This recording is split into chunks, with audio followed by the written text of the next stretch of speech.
mean, what do you think about the medical professionals who didn't question you, who didn't shout stop? Are they professional? Are they responsible? I mean, I can't really imagine in good conscience expecting a child to make decisions that are ultimately for cosmetic benefit that will affect their physical, sexual, psychological development. Hello and welcome to the Anne and Phelim Scoop. Just me today, Phelim McAleer. Anne McElhinney is off working on one of our top secret projects. And boy, are we busy at the moment. What's on the show? Well, goodbye, Norma Jean. Hello, Elton John. My crazy morning with the singer in a London courtroom. And all the world's a stage. I'm in London, the home of Shakespeare. And the home of Shakespeare is about to host one of the most controversial plays of the year, written by yours truly. And we speak to one of those who helped inspire the play and started to fight back against the pervasive trans ideology that's coming for your children in a school or in a town near you.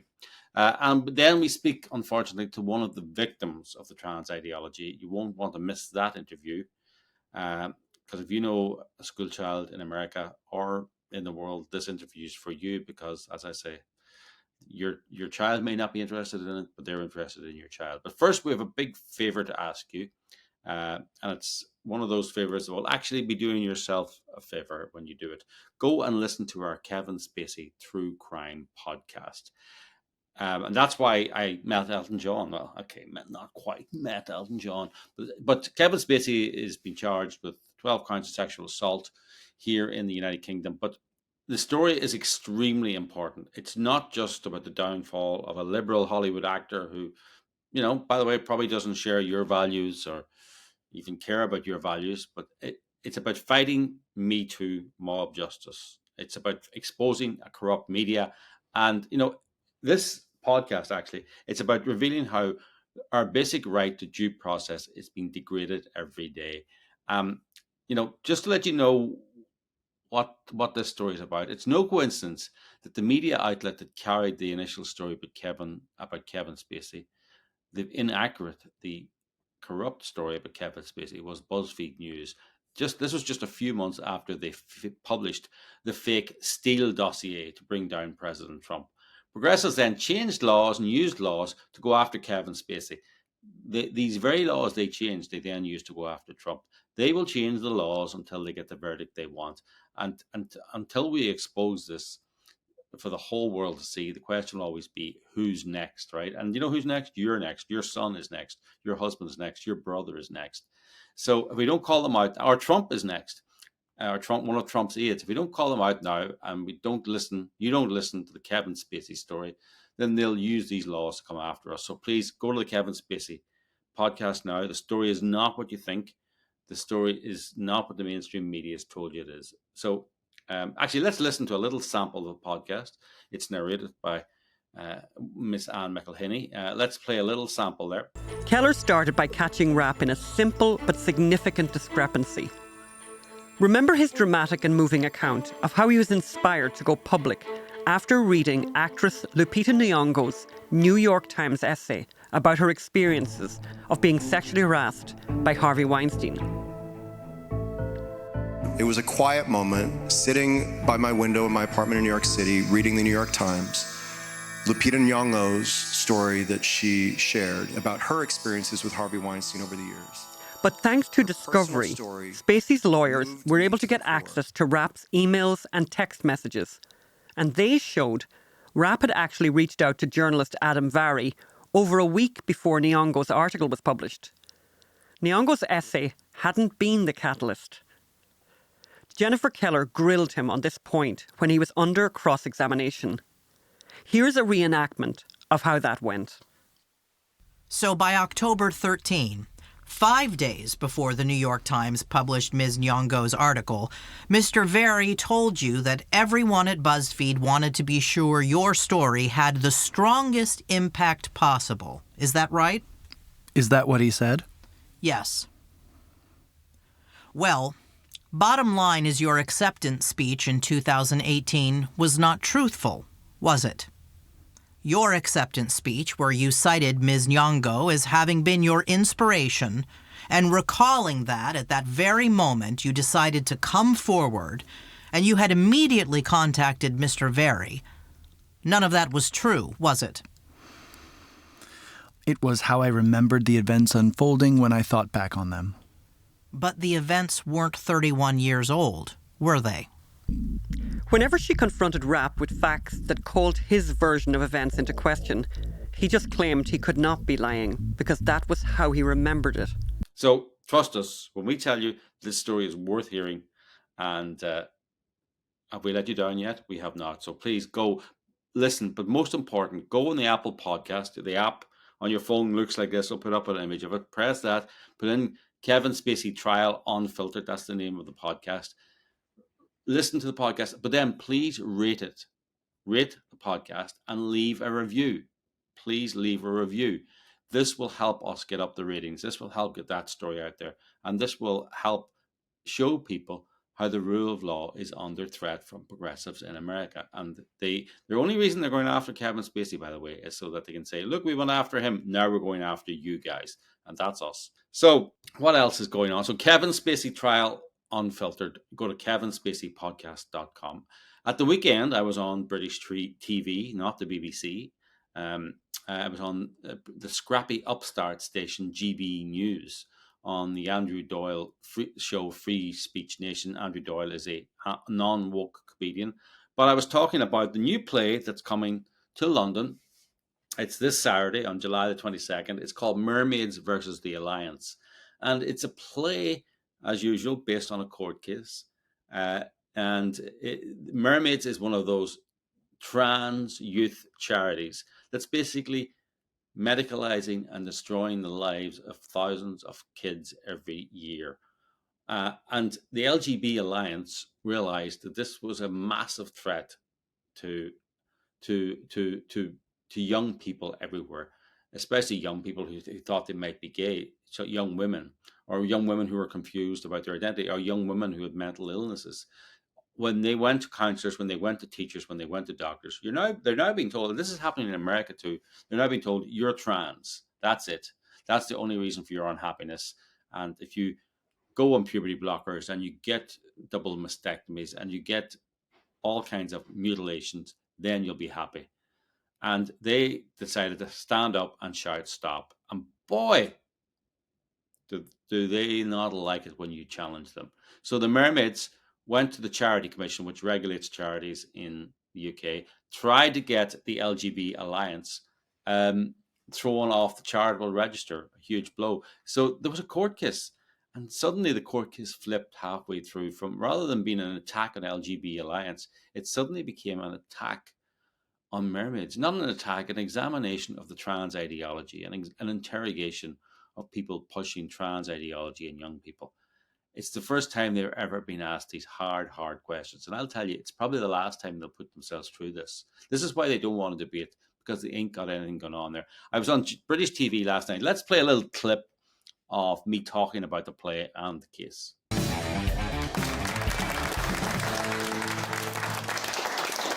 Welcome back to Free Speech Nation with me, Andrew Doyle.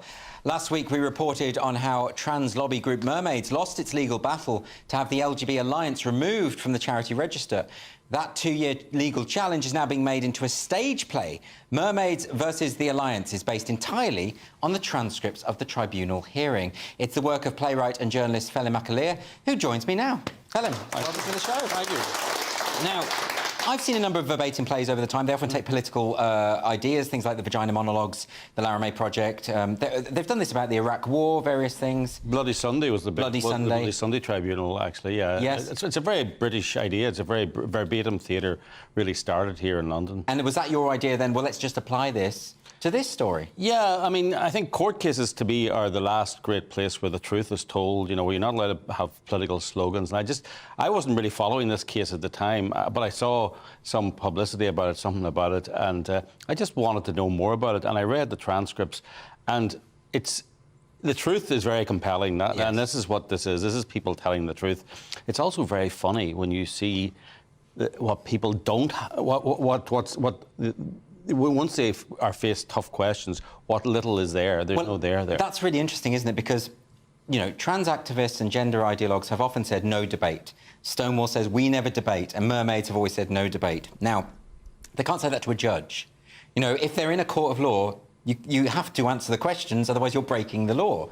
So they were suddenly in a position where they had to defend gender identity ideology, and it didn't work out well for them. Yeah, I felt like calling the play Mermaids versus the Alliance a comedy. Yeah. It really is that funny, that farcical, because when you're defending... And as I say, Courtroom is probably the last great conservative place on earth, because you go in there, you're obliged to tell the truth. You can't get away with political slogans. You can't get away with cliche. You can't get away with just throwing some figure off. Well, what were some of the examples? I mean, one that sticks in my mind, because I was reading the transcripts as they were coming out in real time, and I couldn't believe what I was reading. For instance, one of the Mermaids representatives, when they were asked about the Cass review, which of course is the report by Hilary Cass into the Tavistock Gender Paediatric Clinic, very important document. When they were asked about that, they said, well, I only skim-read it. I'm not familiar. I'm like, but this is your area. If you haven't read the most important report in your area of expertise, clearly you're not doing your job. No, and they kind of pretended that they were kind of, it's a kind of peripheral to what we do, and it's like, but it's not peripheral what you do. And in fact, you were part of the almost like an adjunct of the Tavistock Clinic. Well, they were informing them, but also the Mermaids is a paediatric gender charity. Yes, right. Yes. So yeah, it's this Saturday. To get tickets, go to mermaidsplay.com. Mermaidsplay.com. This Saturday, it's a staged reading with a view that the play could go wider across the UK. But really, to give you more background on the case, I want to go over now to an interview I did earlier with Kate Barker, one of the founders of the LGB Alliance. And she's going to tell us, how they ended up in court, how it became, first of all, started off as a nerve-wracking experience, and then it became almost absurdly comic, the case. And then they realized, wow, these trans promoters have got nothing to say. They only have slogans, and even those slogans, they can't even stand up to scrutiny. So let's go over that interview I did earlier with Kate Barker. So I'm joined now by Kate Barker, who is a copywriter, strategist, speechwriter, columnist, and she's a communications advisor to many political parties and to think tanks and campaign groups. She's recently published her first novel, but that's not why we have her here today on the Anna Film Scoop. We're talking to her because she's also the CEO of the LGB Alliance. And really, along with myself, I like to think a co-creator of this play, Mermaids versus the Alliance. Welcome to the Anna Film Scoop, Kit. Thank you very much. Nice to be here.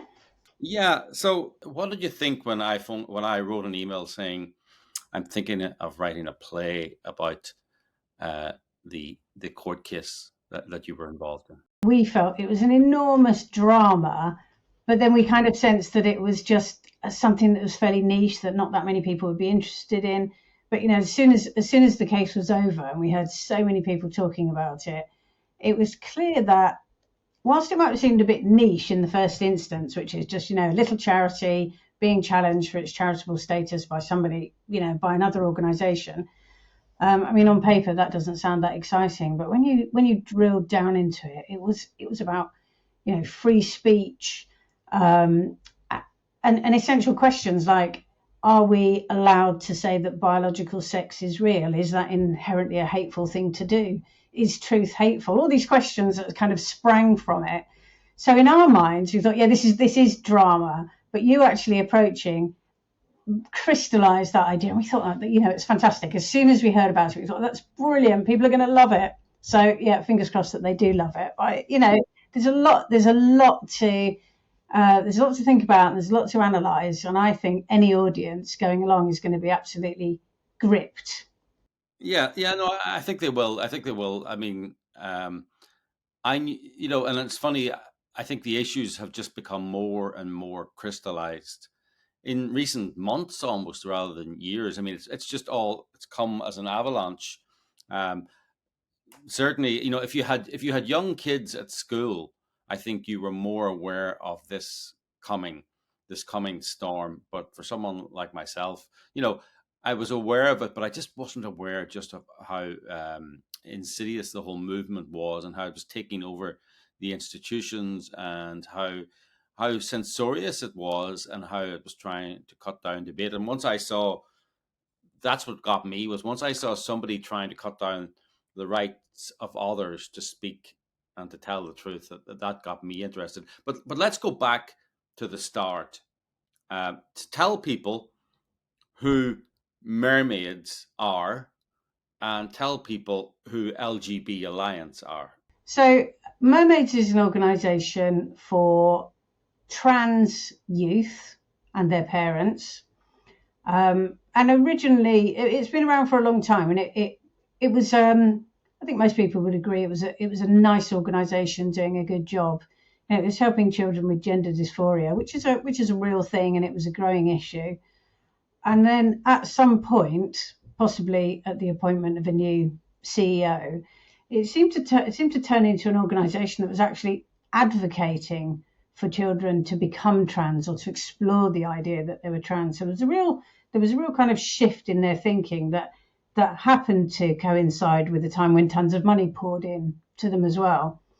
So they were doing their thing, and we're an organisation that believes that people who are same-sex attracted deserve to be able to organise in our own interests. That if you are same-sex attracted, you have to believe in the reality of sex, and any movement which suggests that gender, the way that you feel inside, somehow trumps the reality of biology, is really a direct threat to us, because our rights that we've built up are predicated on the idea that our attraction is physical and biological. We're not attracted to genders. It's not, if you were to pop on a dress, I probably wouldn't find you any. I mean, you're a very attractive man anyway, I'm sure, but it wouldn't affect my essential orientation. Those things don't change. They're fixed and they're immutable, like biological sex. So that's what we believe. And when we launched in 2019, there was a kind of outpouring of support from people saying, "Oh, thank God you're here," because that's exactly how we feel as well. Now, we're an organisation that believes in the importance of the plurality of voices. So whilst we might not agree with what Mermaids have to say, we wouldn't seek to shut them down or censor them or silence them, because we think if those questions are out in the open, sunlight's the best disinfectant. They, however, didn't feel the same. They feel, I think, that their project was entirely threatened by us putting up our hands and saying, "Oh, hang on, there's some space for reality here, there's some space for science." And that was intensely threatening to them. So immediately we were labelled as being hateful. That kind of brings us back to that central question. How do we get to a point where stating a fact, a biological fact, could be labelled a hate crime? And that's really an interesting question, which I think is at the heart of this piece. So Mermaids was basically a small organization, and then when was it in the late teens they became more, as you say, they almost were like out seeking to convert children to the trans idea. I mean, that's something clearly that they would deny. And I'm certainly not suggesting that everybody in the organisation felt like that or feels like that now. But there was a definite shift in terms of promoting a message about children. At the time, they would say, that children could be born in the wrong body, and that's an idea that they retreated from in recent years. But it's still out there in public discourse. This notion that you somehow have a gendered soul and you could be within a body that doesn't match that gendered soul, which seems to us to be sort of a quasi-religious belief. And again, we feel people are entirely entitled to believe in gendered souls within their physical body. We disagree. But what we do assert is our right to be able to disagree without censure. So you set up as a charity in the UK, and I mean, by the way, just like the United States, a charity, setting up a charity is a very serious undertaking, right? It's a legal matter. You get benefits from being a charity, and there are penalties for abusing those benefits. It's the same in the UK as it is in the US. Yeah. Yeah. Yeah. And so, however, there was a mechanism. I don't think people realized this mechanism existed because it had never been tried before, where Mermaids petitioned the Charity Commission, which is like the IRS in the UK. The Charity Commission, that's the regulator of charities, petitioned and took a court case to have your charitable status removed and nullified because you were, as you say, a hate group. Is that correct? Yeah, I mean, they would say that there were a couple of things. One, they suggested that it might have an impact on their ability to raise funds because people might decide to donate to us rather than Mermaids. I mean, I think that's a pretty absurd idea because we're so different in all we do. And anyway, there are tons and tons of cancer charities and animal charities, which are competing for the same pot, much more so than we would be with them. But also there was a sort of a vague suggestion that we might make people disagree with them, which I think has proved to be the case. We have made people disagree with them. But that's what happens when there's a plurality of voices and there's open discussion around the issues. So they took you to court. It was a 5-day hearing, and some of the issues that you've talked about already came up during the hearing. For example, as you say, thank you very much. As you say, if I put on a dress, I would be attractive, obviously. I'm sure you would. Yeah. Yeah, but obviously, but if you are a gay woman, if you're a lesbian, you should not be obliged to find a man in a dress attractive, or even be obliged to view that person as a romantic partner, or party. But Mermaids really, in the court case, and it almost got funny. This is what I call. You see, I toyed with calling this Mermaids versus the Alliance a comedy, right? Because they really were saying kids say the most absurdist things, when they're under interrogation by skilled barristers for organizations. And, they really were saying, look, you are a bigot if you are a lesbian, but you do not want to date a transgender man, i.e. a man in a dress. I mean, that's one of the reasons I'm particularly looking forward to seeing the play, because there were points throughout where I thought, I must have misheard that. No sane person would say that aloud in public, certainly not in a court. But it was just absurdity upon absurdity. And what's really peculiar about it as well is that I think most of the people saying the things, who are a witness to those things, understand it's absurd as well. I think there are very few people, even in that courtroom, and even who support Mermaids, maybe for the other work that they do, who genuinely believes that a man can suddenly declare that he's a woman and therefore a lesbian. But there's this peculiar kind of tyranny about being forced to accept that. I have to say that it's a real masculine energy to try to compel somebody to say something under duress that is not true, because there's a real humiliation to that. And I think when we saw Kate Harris, which I think was one of the most moving and the most significant points of the whole thing, being really asked to confirm whether she was being unkind for not accepting that a man could be a lesbian and and that a lesbian could have a penis. I think her expressions and her response really resonated with a lot of people, and not just with lesbians and not just with gay men, but anybody that's being forced to repeat or to believe something which is untrue under the threat of censure and cancelling. It's really, it's something that's really sweeping through public discourse and through our institutions and organisations. So the fact that she was able to stand up and speak the truth was an important moment. I think it's something that will be remembered for a long time.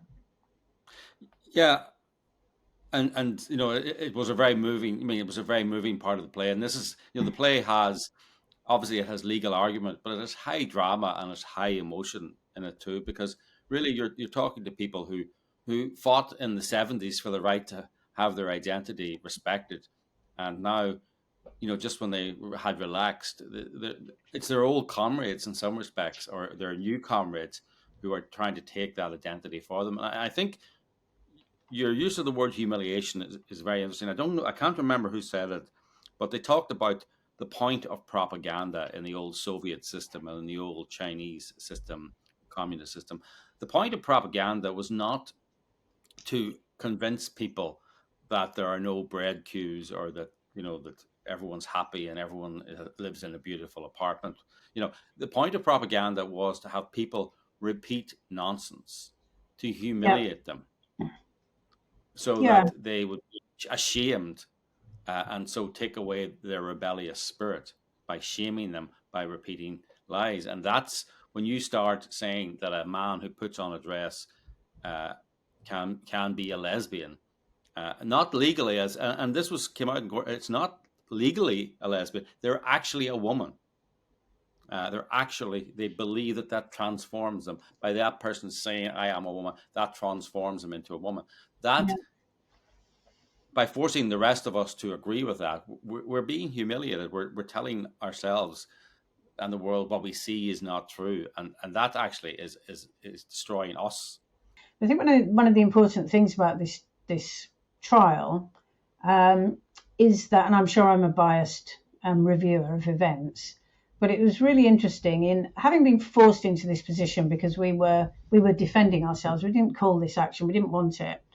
We couldn't afford it. We didn't have the resources, but we couldn't back away from it either. Having been forced into this position, it did give us the opportunity to air these ideas in a very public way. And I think I had the sense that Mermaids hadn't really thought that through, or hadn't been prepared for that eventuality. Maybe because, as you indicated earlier, everything seems to be moving very quickly at the moment. And I think when they launched their action, they probably assumed that a few slogans and a few trite references to, men being women, trans women are women, that would be enough to sort of swing the verdict. But when it came to it, people were much more prepared to interrogate the arguments. And I feel that there was one side that was well read, well prepared, thoughtful, smart. And there was another side who were ill prepared, seemed almost surprised to find themselves there, had been their idea, and almost kind of affronted that the trite expressions and the slogans and the mantras that are rolled out were not deemed to be sufficient in a court of law. There was a real sense of, wow, I'm being challenged. And that's important because there has been no other forum where these ideas have been able to be challenged, because they've been closed down. All these arguments have been shut down in organisations. People will say you're some kind of phobic, or you're some kind of bigot, or you're hateful for even raising this. So having been forced into a position where we had to, there were benefits for us subsequently, because I think we were well prepared and we had the evidence. Yeah, you said so much there that I really wanted to pick up on. So many things. That is something that comes across so well in the play, is that they were so ill prepared and they were so affronted. And this is what happens when you capture the institutions, when you capture in America, the American Medical Association, the American Pediatrics Association. I'm sure it's the same in Britain. All these medical organizations have been captured by, half a dozen people at the top of the organizations who send out the guidance to doctors, say there are 72 genders, and Yeah. there is such a thing as being born in a body, and when you now need to change your intake forms to ask people their gender and what their gender was assigned at birth, and all these, to really to let everyone know there's a new sheriff in town. And if you want, the humor comes from them repeating slogans that they repeat on a 30-second piece of news, the slogan, and then suddenly being examined over a long time by a skilled barrister who knows her stuff and is not prepared to accept these slogans and is prepared to go behind the slogans. And there's no there. That it never was more obvious that there's nothing behind this except slogans. Well, absolutely, and I think I would have been absolutely horrified to have been on the receiving end of some of the some of those questions if I were them. I think it's important as well to say that I wouldn't characterise everybody who supported Mermaids or supports is interested in gender ideology as being anything other than kind and progressive, because I think a lot of people, the reason this movement has carried a lot of weight is that most people aren't interested in the details of it, but also most people do want to be kind. And there's no doubt that there's a rise in troubled children for lots of different reasons. And people picked a side early on, and they picked the side that they felt that was going to be progressive and that was going to be kind and that sounded nicer, that had the good sound bites. But it's a very difficult position to extricate yourself from, because the debate is so polarized. So you've got a lot of people now who, having initially expressed support for, I don't know, maybe puberty blockers for children and things like that, now find themselves in a little bit of a cul-de-sac with no way back. And we need to be able to provide a bridge to people, the majority of people who are generally reasonable, to persuade them of our ideas. Now, I'm hoping this will go some way towards it. And I do think comedy as well is a great way to do it, because there's nothing that pricks the sort of the pomposity of a tyrannical rant. Nothing works better than just laughing at it. And there's so many laugh out loud moments. It's very hard in the courtroom not to laugh out loud because you get told off by the judge. So there was a bit of snuffling into handkerchiefs and things like that. Also, it's very interesting in the courtroom.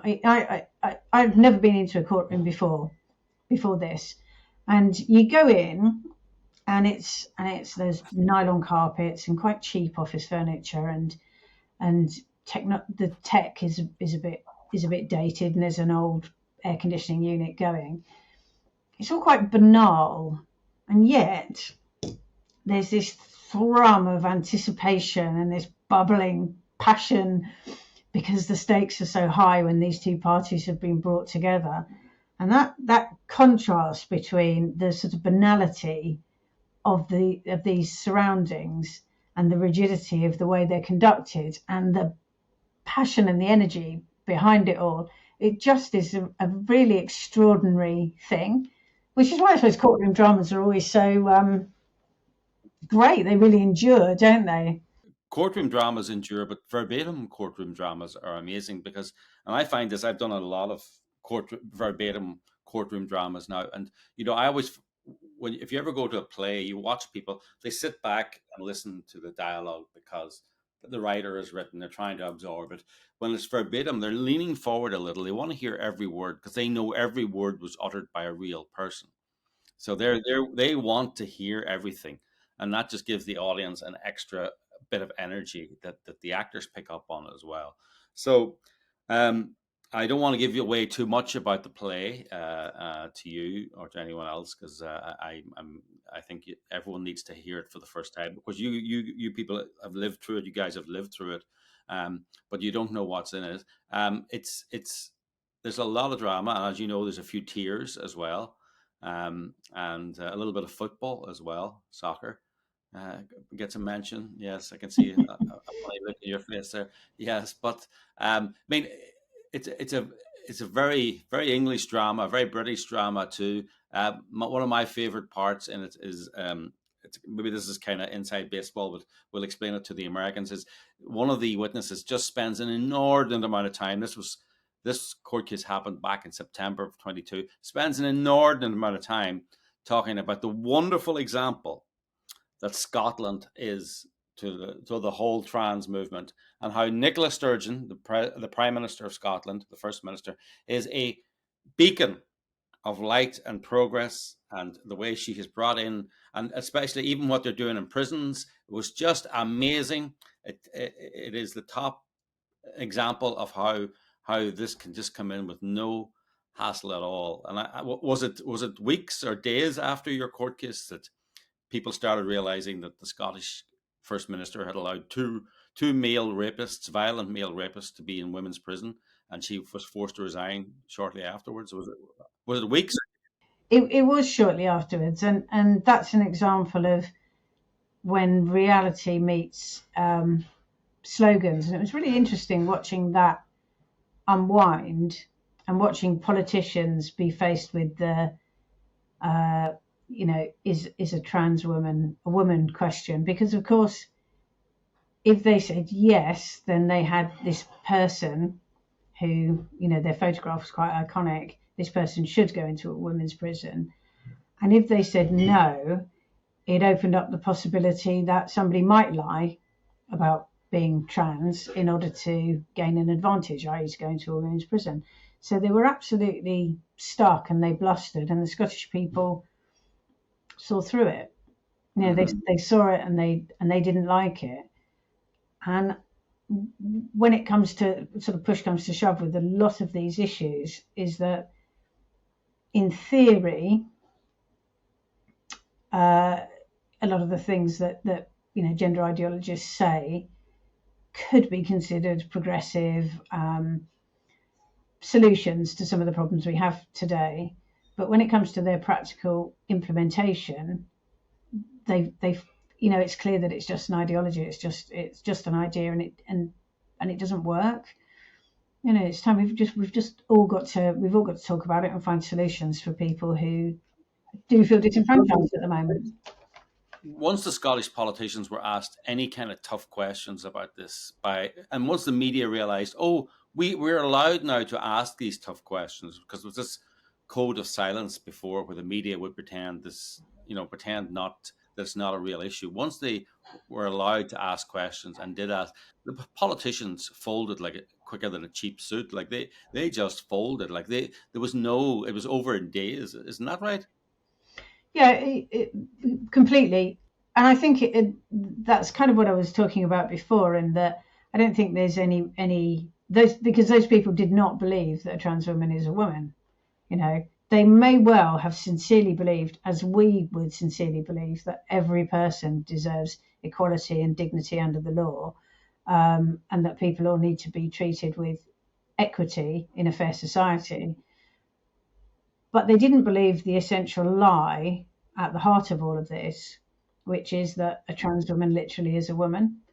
And they weren't able to, as you say, they absolutely completely folded, because a lie exposed just collapses in on itself.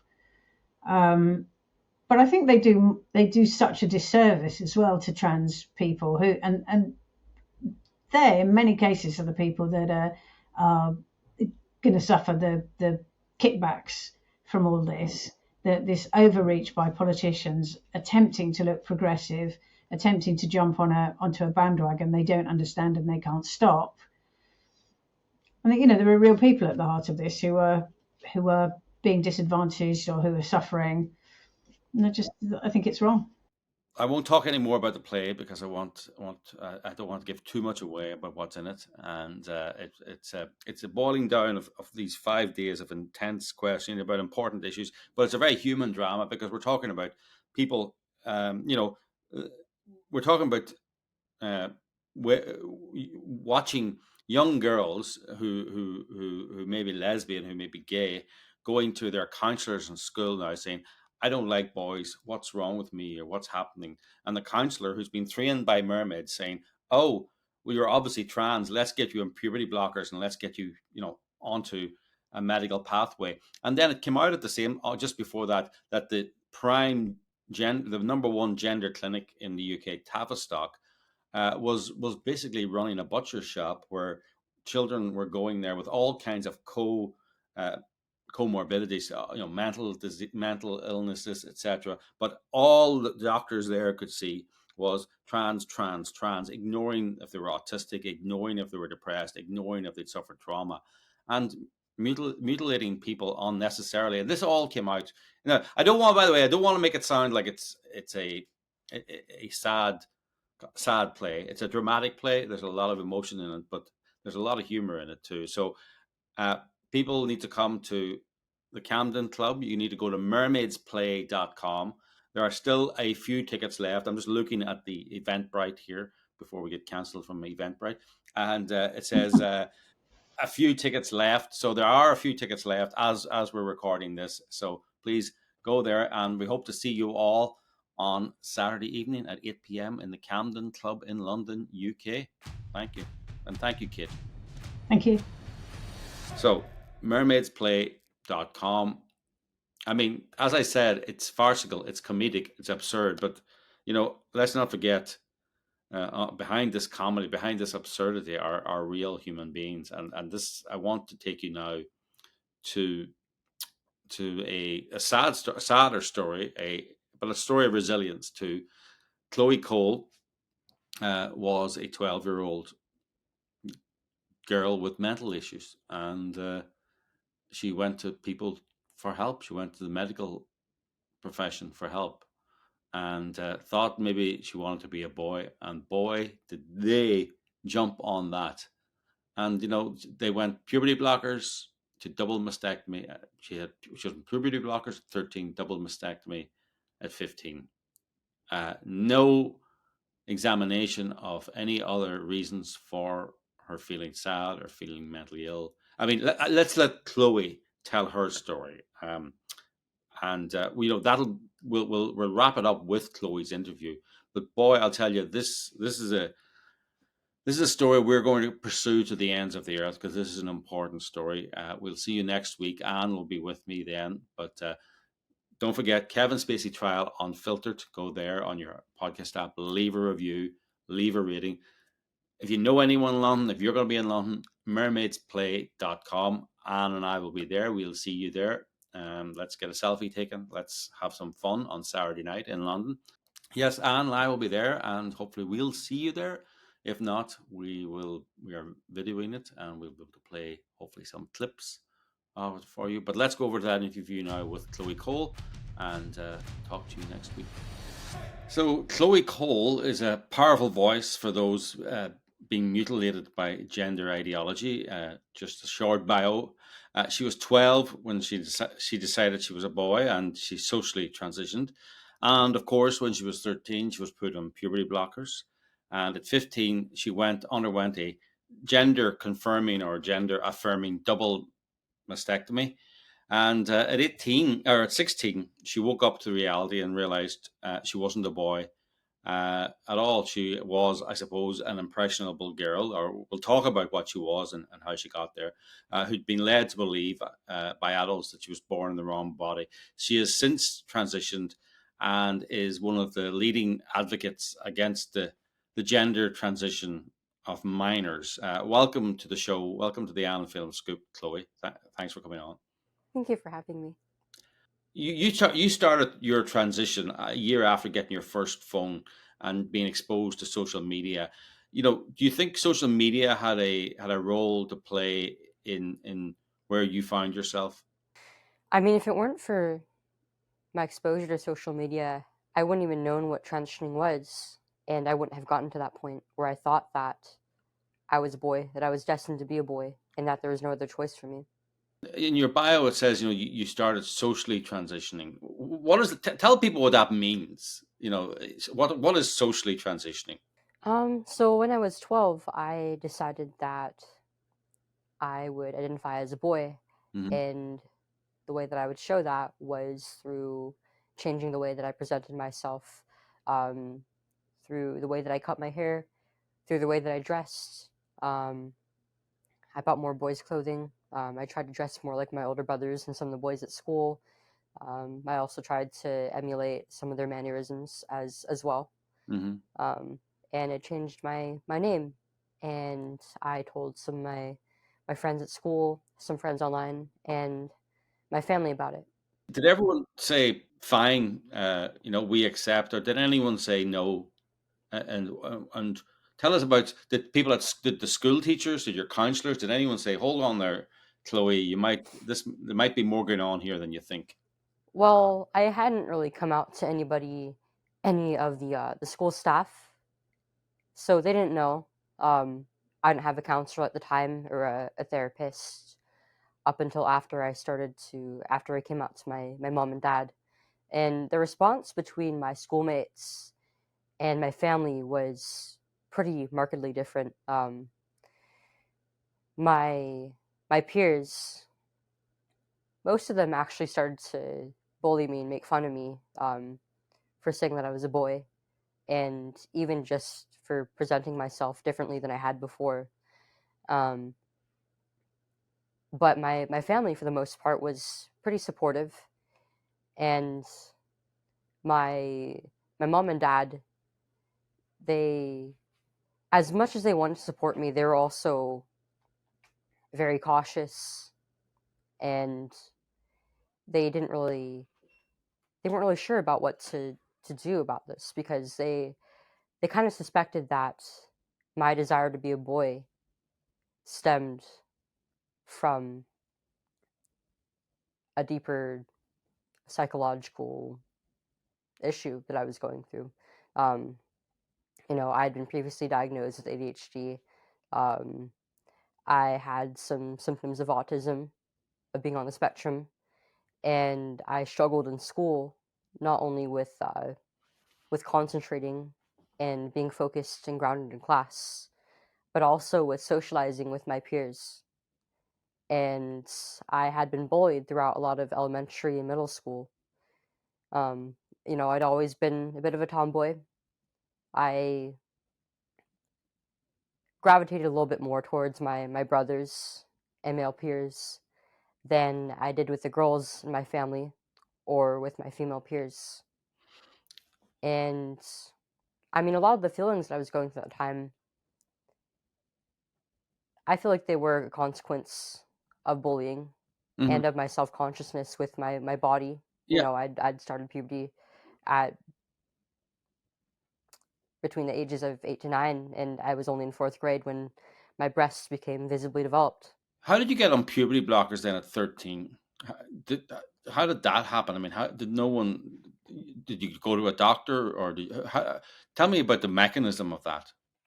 It wasn't until after I came out to my parents through a letter that I left on the table, that we had a discussion afterward, and they said, I mean, they were very supportive of me, and they wanted to make me feel comfortable and accommodate me however they could. But like I said, they were also very concerned, and they saw immediately that it was a mental health issue, which they were right about, and their response was to start sending me to a therapist so that I could sort out these feelings, so that I could learn how to cope with them in the meanwhile. And they thought that I would just be left to be a kid, to live without any sort of intervention up until I was legally an adult and responsible for myself, and then I could make any decisions that I wanted to. But I was very insistent on medically transitioning because I didn't know that there was another way. Yeah. I didn't know that it wasn't the only choice that I had. From the transgender community, from the research that I had done, it seemed to be the only option in treating my gender dysphoria, and I really truly believed that I was a boy. So no one, yeah, that's the thing I want to get to. No one pushed back. What did your therapist say? Did your therapist say, "Look, these are other mental issues here," or was your therapist into the affirming of it? I mean, they immediately took the affirmative route pretty much as soon as I was in that office. Once gender was brought up, they asked what my preferred name was, what my legal name was, what I wanted to be referred to as, what pronouns I wanted to use while referring to me, and what I identified as. And they would only ever go by what I wanted to. It was about my wants and not my needs. Sorry to interrupt, Chloe, but I mean this really gets to the heart of it, I suppose. Is you're going to them with a mental issue, right? And Right. they're with an unusual presentation, right? And their reaction to you is to accept your unusual presentation as fact, as opposed to questioning Yes. that. And it's like, I saw, it's a meme, it's a rather cruel meme on Twitter there, but it's the reason I don't give people their pronouns is because I don't. When schizophrenic tell me they have voices, I don't start talking to them as well. When someone has a mental issue, perhaps the worst thing you can do is confirm that. I'm not saying you should aggressively question it, but you have to tell the person there's something wrong here. We need to work on that, as opposed to say you are so wise, you are correct, you are special, you are heroic, and put you on puberty blockers. They once asked me, well, do you identify as a trans boy? And I said, no, I don't want to be a trans boy. I just want to be a boy. And I really believe that I really wasn't any different from any other boy. And I feel like that alone should have been a red flag, that they should have tried to refute that belief that I had. But really, they made no effort to. So they go ahead. Tried to get my parents on board with it. When my mom and dad were becoming increasingly concerned about why I was pushing for this, why I wanted to be a boy so bad, and why I wanted to seek medical treatment, they went to my doctors. They asked them why I didn't think there was any other choice, why I was so insistent on this, why I couldn't just wait until I was an adult, and what the risk would be that I were to regret it later on. And the doctors just lied to their faces. They said, well, it's a very low chance that she'll regret this. I mean, really, it's less than 1 or 2%. I don't really know where they got those statistics from. I was told by several doctors that they never had any patients who had been through what I had, which I also suspect was a lie. But they said to my mom and dad that it was more likely that I would die from suicide than regret any of these procedures. And that suicide would be because I wasn't being affirmed in my identity or my decision to transition. And that wasn't true. I wasn't suicidal at all at the time when I was diagnosed with gender dysphoria when I was 13. Before I started medically transitioning, I was a pretty happy girl. I was starting to manage to make friends of my own. I was doing better in my schoolwork, despite some hardships that I was going through at home and at school. But other than that, I was in pretty high spirits. I was a happy kid. Yeah, at 13 you were put on puberty blockers, and at 15, it was like a train track. It was just a conveyor belt. At 15, you had a double mastectomy. I mean, how? So this was sold to your parents as this is going to save her life. This is the right thing to do. It can't be anything else. Did no medical professional shout stop or shout hold on a moment? The very first endocrinologist who I had been referred to after being diagnosed with gender dysphoria, he was the only doctor that really ever said, no, I'm not going to put you on these treatments. It's too risky. I was going to him to seek a referral for hormones and puberty blockers, and he said, no, I can't do that because you're very young. You might be one of the youngest patients that I've seen, and I don't know how this is going to affect your development from here on. Mm-hmm. He specifically cited my brain development as one of his biggest concerns.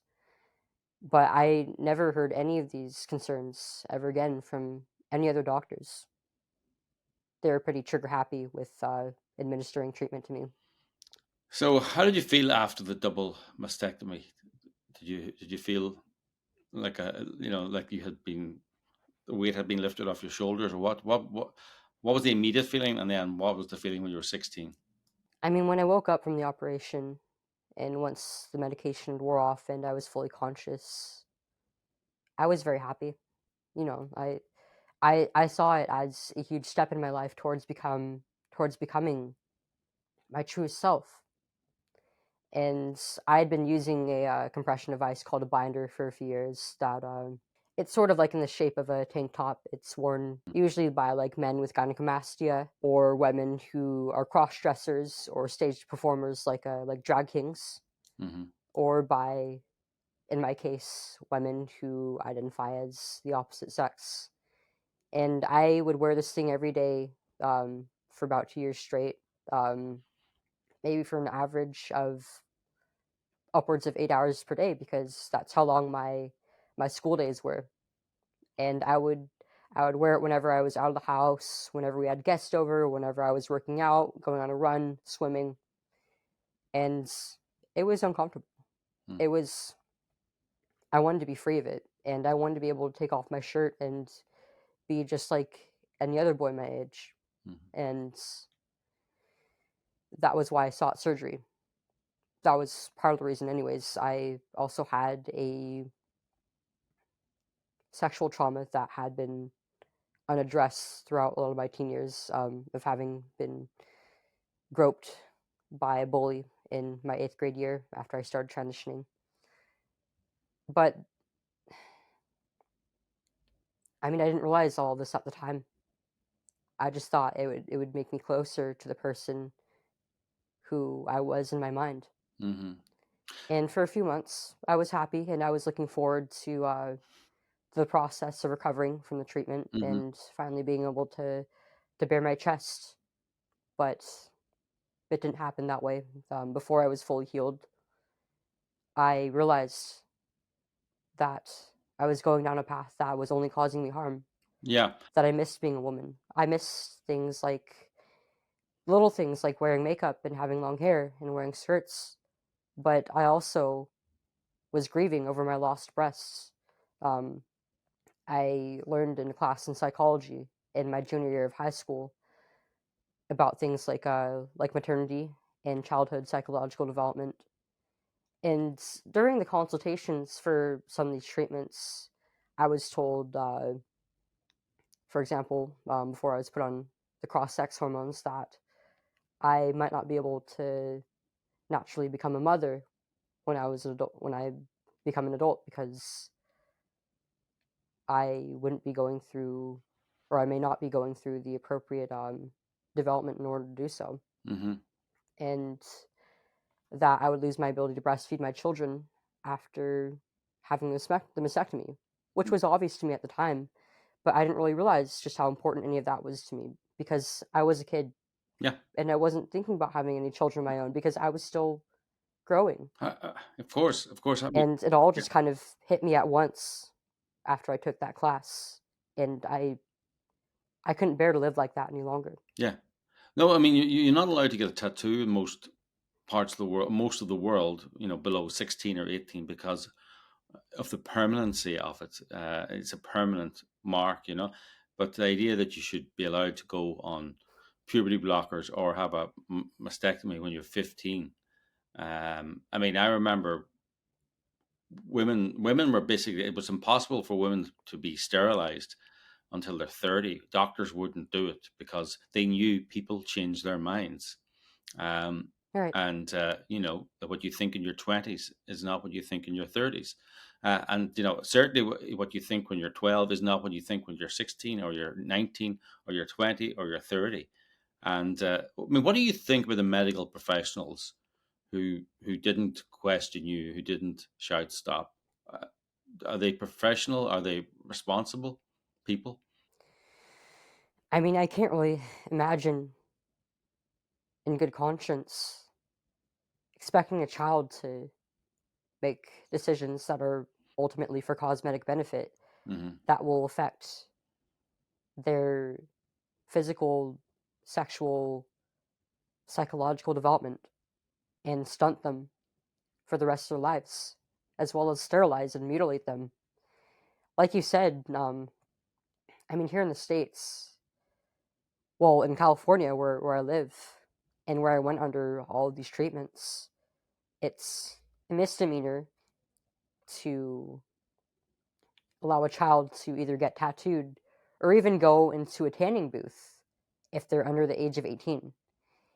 And yet, starting at 13, I was allowed to make this decision that would affect not only my body, but the entire course of my development. That's a very good point. I mean, you're not allowed to go into a tanning booth until you're 18, but you can have double mastectomies at 15. You can go on puberty blockers at 13. I mean, so this is not about, this is something more than, there's something weird going on here. Why are trans activists so focused on kids? I mean, why are they doing this? Is there something about today's young people that makes them vulnerable to trans ideology, or are they being targeted? What's going on, do you think? I feel like the advent of the internet and social media in general has made young people, and especially young women and girls, a lot more susceptible to psychogenic contagions. What's a psychogenic contagion? Like a social contagion. It spreads through social means. It's basically, so it's just, I just wanted to explain it to people. It's, there are documented examples of people fainting fits spreading through villages, through towns, of people, having mental diseases that are in friends groups. Anorexia, by the way, when I was, a teenager and growing up, anorexia was a disease of where young women tried to alter their bodies, and it spread among friends groups. It was both a psychological but also a social psychological disease, and trans, that is part of it. Were there other trans people at your school at the time, or were you the first? I was the only trans person at school between 8th grade and my freshman year. But after my sophomore year, I started noticing that there were other girls, and it was only other girls, not biological males, who were starting to identify as either non-binary or as the opposite sex. And I didn't really think anything of it at the time. It just kind of helped to reinforce how normal this was to me in my head.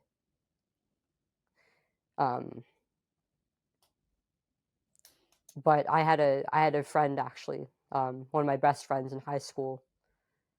She initially bullied me in middle school for thinking that I was a boy, but after a few years, she started to actually take influence. And at first she said she was questioning her identity, and then she started to call herself a boy. And I do have a bit of a sense of guilt, not because I forced her into it or anything, but just my influence alone. Yeah. And I feel like I kind of unintentionally pushed her into it by offering up some of my old binders that I didn't want anymore. No, you shouldn't feel guilty, but people need to know that it's very often friends at school or friends on the internet who are spending more time with your child than you are, and that's, children will spend more time with their friends and more time on the internet than they will talking to their parents. So what warning, I just, want to really wrap it up now, and just try and help people out there. What warning would you give to kids or parents, kids of parents or parents of kids who want to go down that path? What would you say? How do you pull them back? We have to figure out where the influence is coming from, first of all, whether it's from school or from their peer groups or from the internet, and react accordingly. If they're being taught this in class, then you're going to have to remove them from the school, either transfer schools, or to become more active in the classroom to figure out how to circumvent this. Mm-hmm. Or I think the best option really would be to homeschool, which I understand that not all parents have that option. Many of them are busy or don't have like a local homeschooling chapter that they can have their kids go to. Mm-hmm. Yeah. And if it's coming from the peer group or from social media, then I think the best thing to do is to take it away from them completely. Yeah. But it's also important to replace it with something to encourage them to build a hobby, like artwork or sport, for example, and to make sure that they're getting that interaction with their peers that they need in order to foster proper development at that age, whether it be from a school group or club or like an after school program. Yeah. But that's kind of what a lot of these kids are missing. They're missing that sort of that feeling of community around them, either from their family or from their peers. Many of these kids are bullied and don't really feel like they have much of a place to stay, and so they kind of stick to these niche groups, either at school or online. Well, of course. But it just drives them further into the. Well, it just kind of drives them further into this. Yeah, and this is a niche group. It's not like the old goth niche groups or whatever the niche group was at the time. This is a niche group where you're hailed as a hero, you're hailed as brave, you're hailed as different. Who doesn't want to be hailed as a hero? Who doesn't want to be hailed as brave? Who doesn't want to be hailed unique? Who doesn't want to, by the way, have a medical solution to their psychological problems, to their feeling of being an outsider? And that's what transgender does. It you're a hero, you're special now, and it's a medical. There's a medical reason why I feel like this, as opposed to the hard work of working out the psychological problem.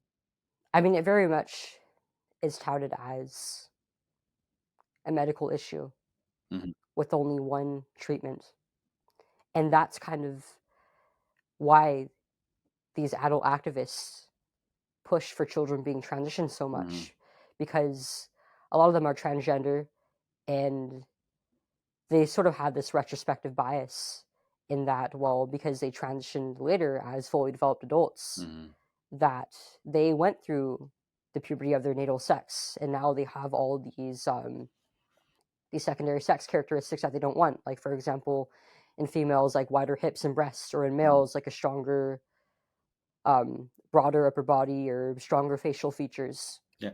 But they don't really pay attention to the fact that it's more dangerous to transition when you're younger, and maybe it's easier to pass as the opposite sex if you do. Yeah.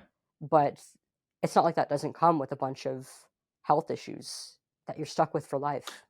Yeah. So I want to ask you, how have you been treated now that you?